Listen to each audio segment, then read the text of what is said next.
Olá, sétimo ano, como é que vocês estão? Tudo bem? Nós estamos aí em outra aula de história e hoje não tem conteúdo, nós não vamos continuar com o conteúdo, né? Nós vamos continuar, vamos corrigir a atividade, né?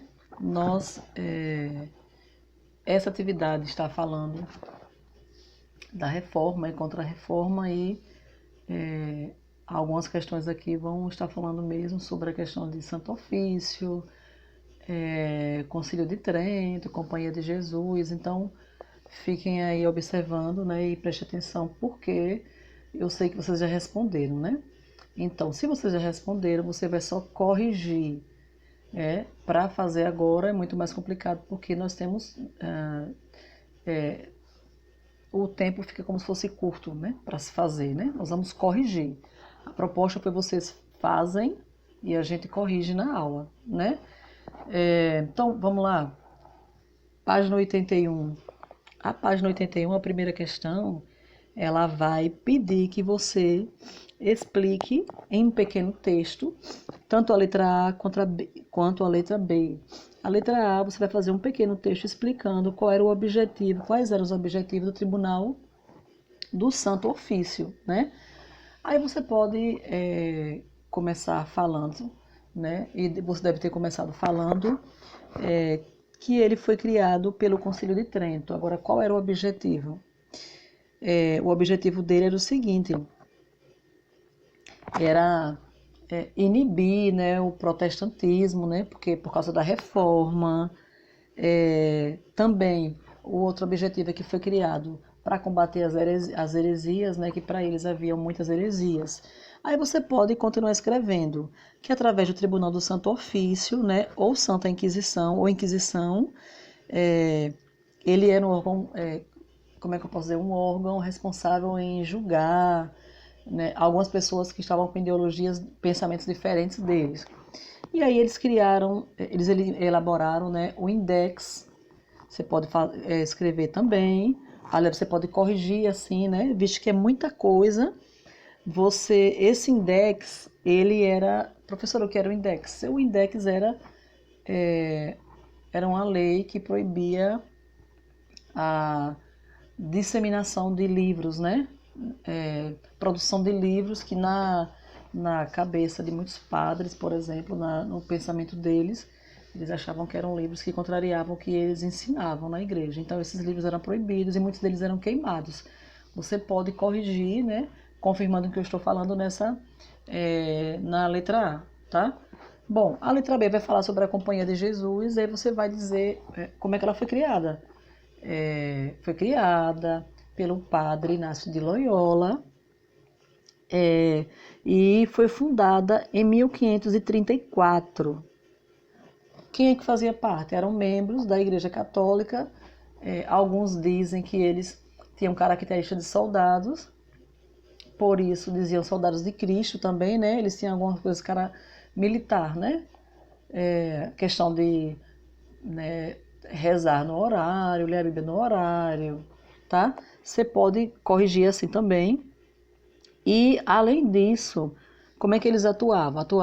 Atuavam aonde? Eles atuavam na América, né? A gente sabe, o Brasil teve muito isso, América, África, Ásia. E você completa, porque é necessário complementar. Tem que estar corrigido conforme assim.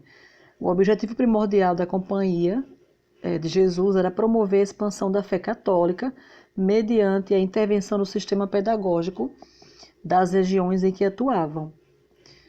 Pronto. E aí, quem era... Tá, aí você coloca, né, você termina essa ideia aí e escreve quem era o alvo principal. O alvo principal, principalmente na América, eram os índios, né? Bom, aí nós temos a número 2, que vai falar, vai pedir que você fale o que era que o Tribunal da Inquisição fazia, né? Quem eram essas pessoas? O Tribunal da Inquisição, ele condenava e julgava, mas quem eram as pessoas que eram condenadas e julgadas? Aí você tem que dizer, quem eram elas? Eram hereges, sim, professor, hereges, padres, judeus, que praticavam o judaísmo em segredo. Quem mais? Mouros, homossexuais e mulheres acusadas de serem bruxas. Muitas delas, inclusive, foram queimadas, né, em praças públicas. Nos tribunais da Inquisição, as pessoas acusadas de heresia não tinham chance de defesa e qualquer acusação, por mais absurda que fosse, era suficiente para instaurar um tribunal para julgar as pessoas. Certo? Essa é a número 2. Eu sei que você fez, porque esse é o combinado. Se assim não for, fica muito difícil para vocês, viu? Visto que o assunto é extenso, como eu já havia falado. Bom, aí nós temos a número 3, vai falar sobre a reforma protestante agora. O que ela vai pedir? O Renascimento criticou a influência intelectual do clero romano. Em relação às críticas à Igreja Católica e às tentativas de reformas, respondam as seguintes questões. Tem letra A. Explique por que John Wycliffe e John Hus foram considerados precursores, né, os primeiros que começaram com essa questão aí, as críticas da Igreja Católica. Aí, o que você vai fazer? Você vai pensar como é que eles começaram, né? Iniciaram. Então, primeiro, John Wycliffe e John Hus foram membros do clero católico e professores de universidade patrocinadas e supervisionadas pela Igreja Católica. Eles foram os primeiros a criticar a interferência do papado na política dos estados europeus e também questionavam algumas das práticas religiosas, né? John Wycliffe foi professor da Universidade de Oxford, né? Oxford, ele condenava a interferência da igreja nos assuntos estatais e achava que a igreja deveria estar subordinada ao Estado. Isso é John Wycliffe. John Hus, para finalizar, foi reitor da Universidade de Praga, né? Ele atacava os abusos da igreja e defendia os princípios semelhantes ao de Wycliffe. Né? Precisa estar assim o que você respondeu, viu, gente? A B. Indique as críticas feitas contra a Igreja Católica no século XVI. Quais eram as críticas? A Igreja Católica condenava a usura e determinava a prática do preço justo das mercadorias. Agora é o que a Igreja condenava, né? O que as pessoas condenavam da Igreja? O que ela condenava? A usura. Eles achavam que quem cobrava, por exemplo, o comerciante que comprava comprava uma caixa de lápis a 10 centavos e ele ia revender esse lápis. Ao invés de vender a 10, vendia R$1, era usura, era um abuso. Então a igreja condenava. Ela interferia nos assuntos políticos, era muito rica e possuía muitas terras por toda a Europa. Certo? O que é que a gente tem mais aqui? O Renascimento criticou os dogmas pregados pelo catolicismo, ambicionando por maior liberdade de ideias, ostentação de riqueza e luxo por parte do clero. As vendas das indulgências, dos cargos eclesiásticos e das relíquias sagradas com o objetivo de arrecadação de dinheiro e perseguição aos judeus. Então, o que a gente tem aí? A gente vai ter coisas que a igreja fazia, a questão de condenar, né, a usura, o preço injusto. Para muitas pessoas, o que a igreja pensava e fazia era errado, né? E aí vai ter essas críticas também, né, agora a igreja, né? Eu falei a princípio que era a igreja que condenava, mas ela condenava, mas essa condenação que ela fazia, pessoas estavam observando e diziam que era errado, certo? E aí, essa questão pode finalizar assim. A 4, tem assim. Vamos lá? Quais foram os motivos que levaram a burguesia a questionar a igreja? Você vai confirmar com o que está aqui. A determinação do preço justo das mercadorias e a ampliação da interferência da igreja nos assuntos políticos fizeram surgir um sentimento ambíguo, né? Ambíguo, dois sentimentos. Se por um lado a religião era importante, por outro lado a independência em relação à igreja era fundamental para a cristalização dos estados nacionais. O que acontece aqui, gente? A burguesia eram os comerciantes, então o que acontecia? Como a igreja condenava a usura, o preço injusto, e até eu concordo com a igreja nesse sentido aí, né? Porque você explora praticamente quem vai comprar.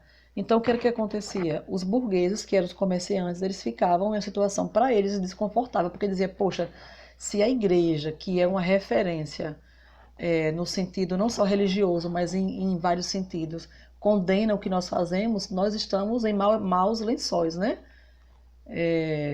Então, em lençóis ruins, né?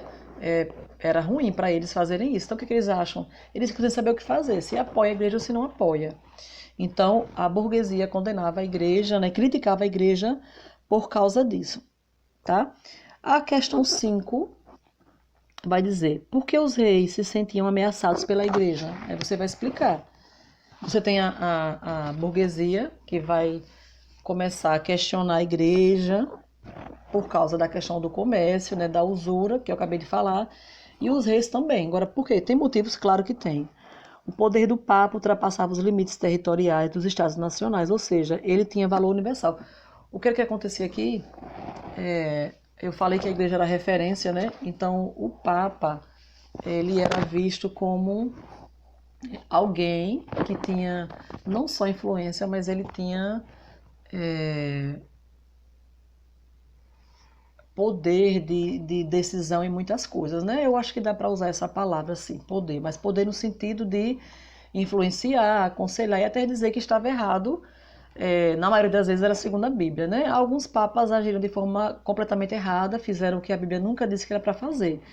Mas os reis, eles tinham medo. Por quê? Porque a partir daí, muitas pessoas não iam obedecer à questão do rei, da monarquia, até porque muitos reis, né, eles eram consagrados e separados através da Igreja Católica. Houve-se um tempo que a Igreja Católica falasse assim, olha, e esse rei não dá para essa pessoa, esse cidadão não dá para ser considerado rei, não dá para coroá-lo. Então as pessoas não coroavam, né? E muitas vezes precisava o aval da igreja para dizer se ele poderia ser coroado ou não, para você ver como é que a igreja exercia essa influência também, né? Então os reis começaram a questionar por causa disso, né? A questão do Papa, o respeito ao Papa começou a ser universal. Inclusive, nesse período de processo de reforma e contra-reforma, foi dito e foi estabelecido que o Papa como se fosse impecável, ele não pecava, né? Não cometia erro. Completamente errado esse pensamento, né, gente? Bom, a sexta questão vai dizer qual era o papel da Santa Inquisição na Baixa Idade Média. O que é que a Santa Inquisição fazia? Então, de acordo com o que você escreveu, ela foi criada no século XIII. Ela tinha por finalidade combater as heresias. Toda heresia que eles consideravam heresia era combatida. E não era só heresia, era quem trazia essa heresia, né? Combatia em que sentido? Perseguição. Muitos deles eram mortos mesmo, né? Infelizmente, de forma brutal, certo? Então, essa era a função da Santa Inquisição. Sétima questão vai dizer, João Calvino foi fundador de uma nova ordem influenciada pelo luteranismo, o calvinismo. Aí ele pede que você comente, por exemplo, quais eram as principais ideias ou dogmas da doutrina calvinista. Primeiro, a predestinação, é o que João Calvino dizia, essa era a principal, né? A predestinação. O que mais? Batismo e Eucaristia. O batismo e a Eucaristia, né? Desculpe, era o que a doutrina calvinista concordava, mas ele abolia, por exemplo, né, suprimia, não concordava ao culto às imagens, o que mais? Que não, e outra coisa, assim, culto às imagens e que ninguém cultuasse outro ser que não fosse Jesus. Então, as principais, né, ideias do calvinismo estavam aí, certo? A B vai dizer o que Calvino dizia sobre a pobreza e a realização do homem no trabalho. Vamos ver? Confirme aí com o seu, tá bom? Para Calvino, pobreza era sinal de preguiça e a realização do homem estava no trabalho. Lembrei de algumas coisas aqui, viu? O sucesso material, a poupança e a disciplina são provas de que as pessoas são agradáveis a Deus. O homem deveria acumular capital e se tornar burguês para ser eleito por Deus. Tem duas coisas aí, né, que a Bíblia não fala sobre isso, né? Ninguém no final ele vai dizer que para você ser eleito por Deus, você tem que ser burguês, comerciante, né? Jamais você vai encontrar na Bíblia falando sobre isso, né? Mas é o que ele pensava, e isso está fora do que a Bíblia dizia e diz, né, completamente. Mas, ao início, o pensamento dele sobre a preguiça, que o homem tem que trabalhar para se realizar, né, para poder desenvolver, Era esse o pensamento dele, tá? Aí eu concordo com esse primeiro pensamento, mas o de baixo não. Mas enfim, a C diz o que Calvino pregava sobre a questão da predestinação. O que, é que ele dizia? Ele dizia que você já nascia predestinado para o céu ou para o inferno, certo? Havia pessoas escolhidas para isso, também fora da Bíblia, viu, gente? E a última letra, porque as ideias calvinistas agradavam a burguesia. Já tem, você já deve ter observado e respondeu que a gente acabou de ler na letra anterior, na letra B, que ele vai dizer que o sucesso do homem está no trabalho. Então, claro que vai agradar os burgueses, né? E ele vai dizer no final que para um homem ser eleito por Deus, ele tem que ser burguês ou comerciante. Então isso agradava muito aos burgueses, né? Claro que quem era burguês, quem era comerciante, né, achava assim, poxa, eu vou ser, eu sou eleito, estou predestinado e eu vou para o céu porque eu sou burguês e sou comerciante. Essas ideias agradavam a burguesia, né? E também pela questão do ganho da prática, eles lucravam com isso, tá bom? Gente, um cheiro para vocês. Nós voltaremos em outra aula já com continuidade do assunto, viu? Cheiro, fiquem com Deus.